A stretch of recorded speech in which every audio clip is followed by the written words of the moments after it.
Latest updates के लिए हमारे चैनल हलचल इंडिया को लाइक, शेयर एंड सब्सक्राइब कीजिए एंड यस, बेल आइकन को प्रेस करना मत भूलिए। नमस्कार, मैं हूं आपके साथ बनस कक्कर, आप देख रहे हैं हलचल इंडिया।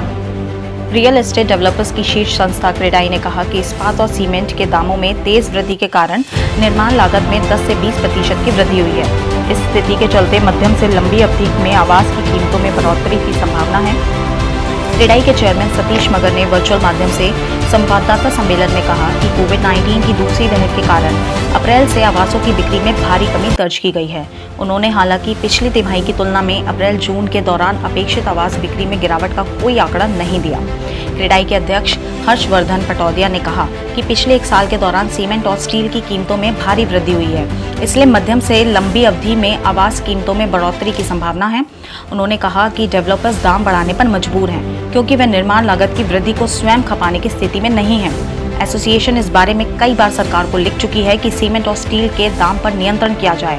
भारतीय प्रतिस्पर्धा आयोग में भी इसकी शिकायत की गई है।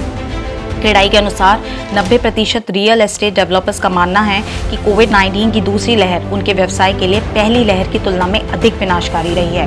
क्रेडाई द्वारा किए गए एक सर्वेक्षण के अनुसार अप्रैल के बाद से नई आवासीय बिक्री और संग्रह में भारी गिरावट आई है।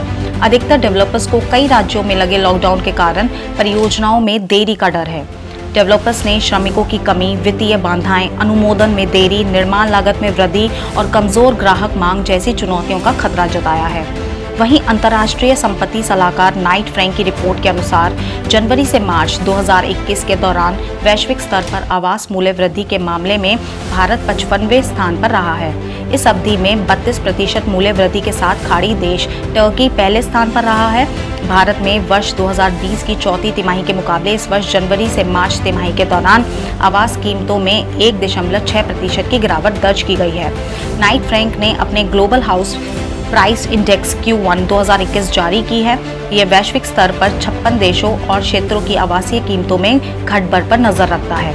इससे पहले मार्च में जारी रिपोर्ट में भारत 56वें स्थान पर था। अब भारत एक स्थान ऊपर 55वें स्थान पर पहुंच गया है और दुनिया भर में 56 देशों की सूची में केवल स्पेन से आगे है। खबरों का सिलसिला जारी रहेगा, देखते रहिए हलचल।